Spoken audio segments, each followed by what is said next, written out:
¿cómo se llama? El Cerro de Nane, que era un encanto. Entonces, habían encantado por esos años antiquísimos que habían, donde habían encanto, habían personas que encantaban personas. Entonces, se dice que el Cerro de Nane es alto, grande, entonces que ese era un convento. Que el cerro, lo transformaron en un cerro, un convento. Ahí era un convento. Y abajo era un totoral, pero de kilómetros, un totoral grande, de pura agua y pastales. ¿Ya? Entonces, eso como se llama un totoral de pura agua y fango, y ya no entra nadie. Entonces, eso era un pueblo que lo encantaba en un lago con totoras y cosas así, actos artificiales con esas cosas. Ya. Y ahí, ¿cómo se llama? Apareció ahí un torito, nació un torito de una vaca, entonces ese torito le pusieron, tenía cachitos de oro, astas de oro. Ya. Ya, entonces el torito creció ahí nomás. Y cuando ya los grandes, ricos, hacendados, tenían, ¿cómo se llama? Tenían ahí su fondo, su terreno, muchos animales, una hacienda. Entonces el torito le multiplicaba ahí, ese era el que multiplicaba ahí y salían hartos terneritos de ese torito. Ya. Ya. Entonces después ya vieron ese torito que tenían los cachos de oro, vinieron unos brujos de muy al sur. Entonces dijeron que ellos tenían que robarse ese torito. Y el torito del Senegal se llamaba esa laguna toda tapada de arbusto y de cosas, ahí se ponía un cordón de niebla quiero decir, ¿ya? Y subía al cerro, y ahí en esa neblina, en ese cordón de niebla, subía el torito al cerro, y después del cerro bajaba acá.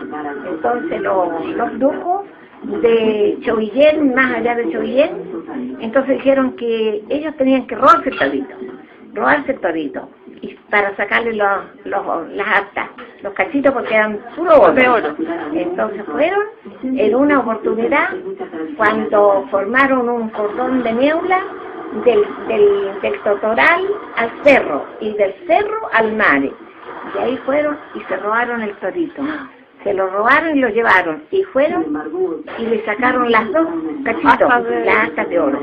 Se las sacaron, después el torito quedó sin sus cachitos, quedó mochito, entonces ya el torito ya regresó a su origen del cerro y el totoral, pero eso no se pudo desencantar porque ya le habían sacado todo lo mejor al torito, y entonces los otros brujos que le sacaron eso se lo llevaron, y el torito ya volvió sin ningún valor, ya volvió feo y qué sé yo, y el cerro, el convento ya después fue un cerro, no fue convento, fue transformado en un puro cerro. Y el totoral es un totoral que todavía son kilómetros y kilómetros de totoral, agua, fango y niebla. Y en la niebla se venía el torito del cerro acá. Y después ya se perdió de vista porque según dijeron que el torito ya lo habían muerto los brujos, otros más que tenían más poder, lo mataron y se acabó el torito, y quedó el totoral de Nane, que es muy nombrado, y el cerro de Nane, que ahora se convirtió en viña. Tienen viñedos, hartos viñedos en el cerro, y el totoral es un totoral lleno de agua y fango y pasto y de todo. Ese es el cuento del totoral de Nane. Eso es todo. Ya, muchas gracias. Sí, muy lindo. Yo no sabía de qué es lo que te podía contar. Bueno, hay muchas cosas pero tendría que pensarlas, acordarme, porque de los años que yo no cuento, qué sé yo, eso se las conté ahí en México, a los niños en un colegio, ahí donde nos dieron diplomas, me dieron un diploma ahí. Con la Tania. Y sí, en el colegio La Tania, la directora del colegio La Tania, me dio un diploma a mí y otro diploma a Carlos. Y una niñita decía, señora, cuente, y ya se terminó, pues. Ay, que yo no quería ir al colegio, pues me dijo, yo quería que fuera más largo. Quería que fuera más largo, me decía. Y habían harto, el día de los abuelitos, pues. Habían harto abuelitos, unos echaban una adivinanza, otro un cuento así cortito. El mío salió largo, pues. Y lo aplaudía, entonces la niñita decía, va, alárguelo más señora, decía, porque yo no quiero ir a clase. Una chiquitita, así como la Marcelita. ¿Ah?